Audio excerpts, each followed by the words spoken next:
don't skip ahead in the video quite yet. I've got some new announcements, some new content coming your way here at IAfootball right after this intro video.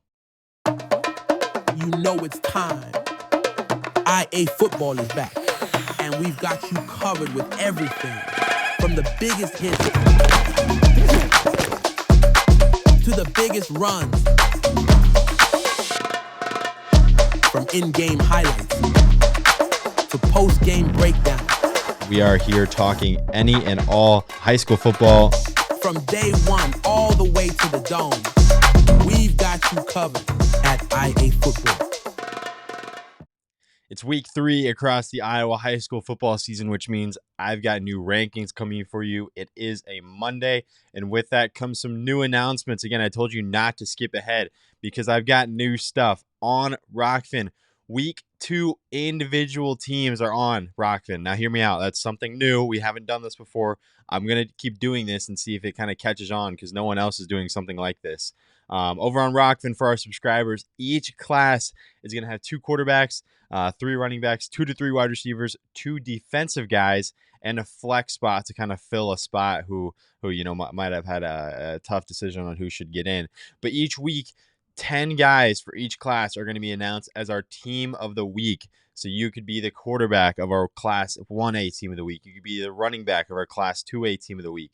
This is not a team award. These are individual awards that are building a team over on Rockfin, if that makes sense. So you're going to see week 2 teams of the week on Rockfin, but this is an individual award.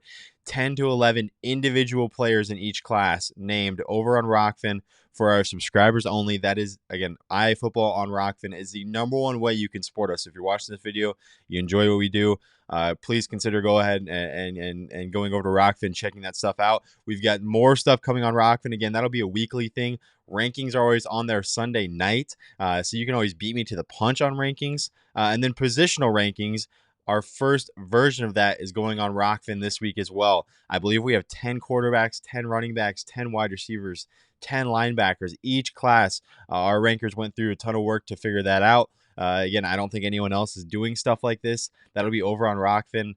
If you know us from IA Wrestle, you know our individual rankings are always behind a paywall over there. Again, that's the #1 way you can support us. And the more you support us, the more we can put resources into this. Because right now it's me and Tony, for those of you that know Tony, and then some incredible volunteers that help us out when they can, like Nick Fox, like our photographers, like our rankers. So it'd be a big help. I understand if you don't. If you're just here for the rankings, that's cool too. As usual, hit that little bell on our YouTube account. Yeah, that's gonna send you post notifications every time we rip a new YouTube video. I don't post this link right away, as many of you know. So those of you that have those post notifications on your phone, on your computer, whatever, on your email, whatever it is, those people are always getting this content first, and that is 100% totally free. So I cannot recommend you enough to at least go do that. And we have advertisement spots still open, as I announce every week. If you have a brand, if you work for a company and you think they'd be interested in growing alongside us, hit me up. Again, we're growing at a pretty rapid rate. It's pretty fun to see. But yeah, we've got rankings. Now let's get to that. That's enough of me yapping for this week. We'll start with Class 5A, where we have two new #1s in all 7 classes this week. Class 5A has one of them, and it should be no surprise that it is the Dowling Catholic Maroons. Just took down Valley in a really good game. I was watching the end of it on my phone at the Waukee Northwest game. Really, really good ending to that. Ankeny Centennial also looking really good early in the year. They took down Ames handedly. Waukee, another elite tier team in Class 5A, I should say. They took down Waukee Northwest. That's a really big win for them. Valley falls to #4 in that loss to Dowling Catholic. No fret there. Southeast Pool gets back on the board with a win over Ankeny. Mr. Zelenovich had a big day in that one. I saw Ankeny right there. They hold down this spot there at #6 last week. 0-2 for Ankeny. Not really time to panic, though, because they've faced 2 teams ahead of them in these rankings, and the game against Southeast Polk was a tightly contested one. Bettendorf at #7. They took down Davenport West. Linn-Mar at #8. They also looked really good over CR Wash. Cedar Falls at #9. They jump into the top 10. They jump up 4 spots after a thrilling 37-34 win in triple overtime, I believe. some amount of overtimes in that one. Looked really good there. Johnson right behind him again. They fell to Cedar Falls in that game. Pleasant Valley took down Cedar Rapids Kennedy. They jump up a spot, and there is Kennedy falling down just below them, who lost to Pleasant Valley. There's Waukee Northwest, who fell to Waukee. Iowa City Liberty is a team that's looked really good. This team puts up a lot of points. The offense looked really good in that game against City High. Sutton Kolar, he's going to be a nominee for our Player of the Week. Speaking of Player of the Weeks, 9 finalists are going to be over on Facebook by the time you probably see this, so go over and vote for your winner. It's really tough to pick 9 finalists across the entire state of Iowa, so you can give me some flack. Go ahead. I'm the one that picks that, but I appreciate everyone for messaging me. If you have a ton of people that message me with your athlete, you're more than likely to get on it. So I appreciate everyone for messaging me there, guys.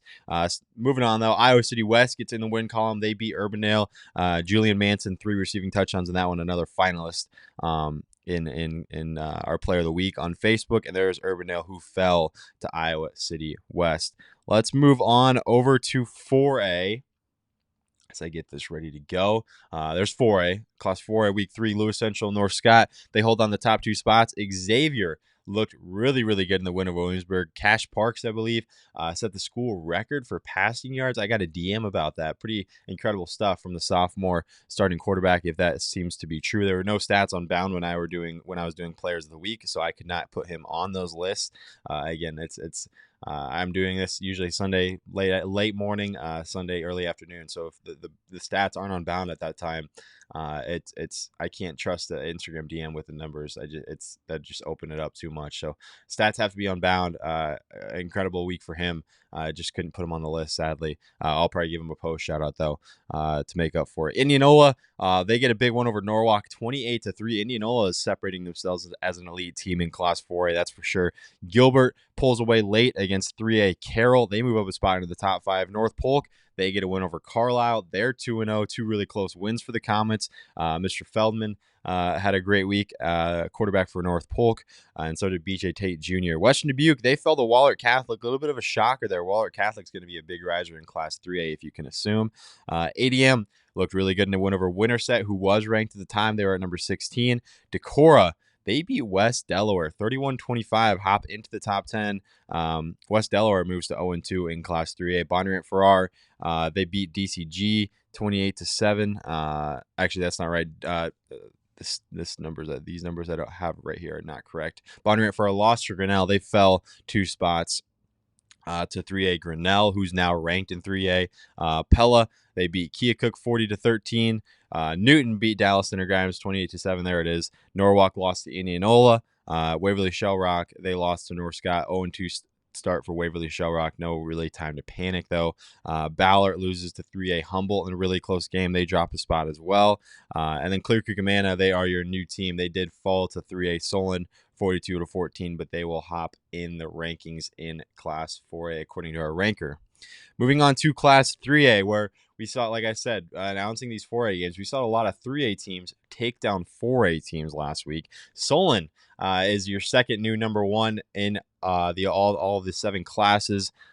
They look good in a win over against Clear Creek Amana. Williamsburg drops down a spot after falling to Xavier. Not really a panic time by any means. They looked really good. Just Solon looked a little better, picked up a win. Undefeated, they get the spot. Algona, Clear Lake, Indy all look good. They pick up wins. Bishop Heelan picks up a win. Mount Vernon picks up a win as well. Wahlert Catholic, though, they jump up 5 spots. They're the ones that took down 4A Western Dubuque. A little bit of a shocker, I should say. Wahlert Catholic, all of a sudden, a team that's on the map. Beating Western Dubuque is never an easy task, and they went and they did it. Humboldt, I should say, picked up a 4A win over Ballard. They jump up into the top 10, and Nevada jumps into the top 10 after they beat Roland Story. Atlantic is a new team, and not only are they new, they're at number 11. You usually see the number 2 teams at that 15 to 16 spot, like Grinnell is, but our ranker must really like Atlantic and the Trojans. They're off to a 3-0 start. They played a week 0 game. There they are. Harlan picks up a big win over Denison. MOC Floyd Valley and West Delaware fall a little 3 spots and 7 spots, respectively. There is Grinnell, a new team at number 15. They took down 4A Bonnyrant Farrar 17-14 on the road. Really big win there. And then Webster City, they fall and they take over that number 16 spot. They fell against Spencer. Moving on to Class 2A, as I get this pulled up. There we go. Spirit Lake, they hold on to the number 1 spot. They took over Sioux Center. West Lyon looks really good as well. They took over Lawton Bronson. Van Meter, thought they might get a test against Des Moines Christian. Not so much. 24-0. A good game. I'm not saying that was a blowout by any means, but Van Meter took care of business, you could say. PCM over Pella Christian by 50 plus. Kemper goes on the road and takes down a really good Underwood team. That was a nice get-back win for Kemper Catholic. Cherokee Washington gets a win over Sioux Central. Western Christian, they're the ones that fall a little bit this week. They dropped 4 spots. They lost to 1A Hinton. The Blackhawks could be a scary team in Class 1A, as we'll find out when I reveal those rankings. Central Lyon, Georgia Little Rock, they get a win over MFC Floyd Valley. They jump up 2 spots. Des Moines Christian does not move after the loss to Van Meter. There they are at number 9. Roland Story drops 2 spots in the loss against 3A Nevada. Clarenda up 2 spots in the win over Red Oak. Esterville Lincoln Central lost to Emmitsburg. I said it last week. Emmitsburg is back, folks. That's not a bad loss by any means. 34-0, though, will drop them down a spot. Davis County up 2 spots with a win over Centerville. Meepo drops 2 spots with a loss versus Sigourney. Albia and Central Lee are your new teams in Class 2A with wins over I-35 and Cardinal, respectively. Let's move on to Class 1A, where we do have some movement among Class 1A teams. Grundy Center gets the win over Applington Parkersburg. Emmitsburg, OABCIG, Regina Catholic, and Dyke New Hartford all jump up spots, 1 or 2 respectively, for some of those teams, because MFL Marmac lost to Walk-On. 2A Walk-On, that is. MFL Marmac lost 28-12. A little bit of a shocker there, I got to say. Walk-On definitely on the verge of getting ranked in the Class 2A ranks.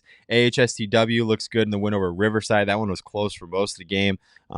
Underwood, like I said, they fell to Kemper Catholic. They dropped 3 spots. 0-2 for Underwood. One of those 0-2 teams that I'm not worried about at all. Just 2 tough competitions to start. Hinton is your new team. Again, another new ranked team that's jumping right into the top 10. They're not jumping into the bottom of the rankings. They're jumping into the top 10 because they took down a top 5 team in Class 2A in Western Christian. Didn't see that one coming. Hinton, all of a sudden on our map. They're in a fun district, too, with OABCIG and company and West Sioux. That's going to be a fun district to follow.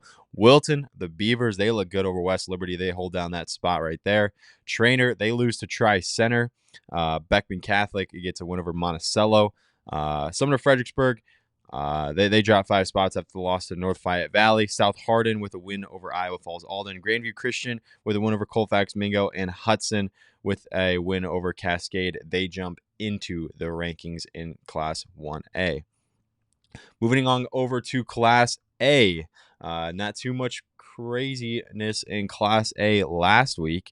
ACGC, West Hancock, Madrid, Woodbury Central, and Lisbon all hold down that exact same spot. Logan Magnolia was number 6 last week. A little bit of a shocker there. They fell to Kingsley Pearson. As you can see, Kingsley Pearson enters the rankings at 14. Logan Magnolia right behind them. But really business as usual last week, it felt like, in Class A. Earlham and ACGC was the highlighted game. Earlham lost that one 28-21. Really good game. Class A ranker bumped Earlham up a spot even after the loss because of how competitive they were against what he believes is kind of the clear-cut number 1 at this point in the season in ACGC. Starmont holds down that number 9 spot, or they jump up a spot, I should say, after beating Clayton Ridge. East Buck was at number 10. They lost to Bellevue, so they dip out of the rankings, opening up some spots, and that spot was opened up for Galen Catholic, who's looked good. They get a nice win. They jump up into the top 16. Southwind, St. Ansgar, Columbus, all sitting right there. A big week, though, in Class A, I got to say. Looking forward to some of these matchups. We got Columbus and Lisbon. Those two are always playing tightly contested games. St. Ansgar and West Hancock face off. Southwind and Wapsie Valley. And Logan Magnolia and Woodbury Central. So that's, I believe, 4 ranked versus ranked matchups in Class A alone. So things are about to get good in Class A. This is a big week across the slate there. Moving on to Class 8, man, our final rankings. Appreciate you all for sticking with me. The top 4 remains unchanged. Remsen, Bishop Garrigan, Lennox, and Bedford. And don't look now, but Lennox and Bedford both face off this week. I've been hearing a lot of stuff about how much of a rivalry that is. I've gotten a bunch of people messaging me to go to that game. I have no clue what game I'm going to go to, by the way. Not a single idea. So definitely an option. Don Bosco moves up a spot to number 5. Audubon moves up a spot to number 6. Iowa Valley with the win of the week last week. They took down Waco 56-35. They jump up into the top 10 handedly at number 7. Waco dips down to number 10. Not a bad loss by any means. They're still a top 10 team in Class 8, man. Janesville, Gladbrook, Rhinebeck. Both business as usual. Both put up 70 points. And then at Cam, BGM, Woodbine, Key High, and Southeast Warren all pick up wins. They all hang on into the top 16. And Coon Rapids Baird is your new team in Class 8, man. They jump in at number 16. They got a win over Baxter. So they are now ranked in Class 8, man. So nothing too crazy in Class 8, man. But a big week with Bedford and Lennox on the horizon again. Appreciate you all for tuning in. That was 7 classes. I went in depth and as quickly as I could for covering it all by myself. Again, I have no clue where I'm going to go this week. If you have a game that you think could be worth my while, I was looking at some options. Again, I have absolutely no idea where I'm going to go on Friday night. So drop a comment, reach out to us on our socials, send your recommendations. I'm all ears. So let's see what you guys got. Appreciate y'all for tuning in. We got Locks and Dogs coming up. I might have another show too, talking about some 0-2 teams and some 2-0 teams that I'm excited to follow the rest of the way. But yeah, 16 minutes. Appreciate you guys, and we'll catch you next time.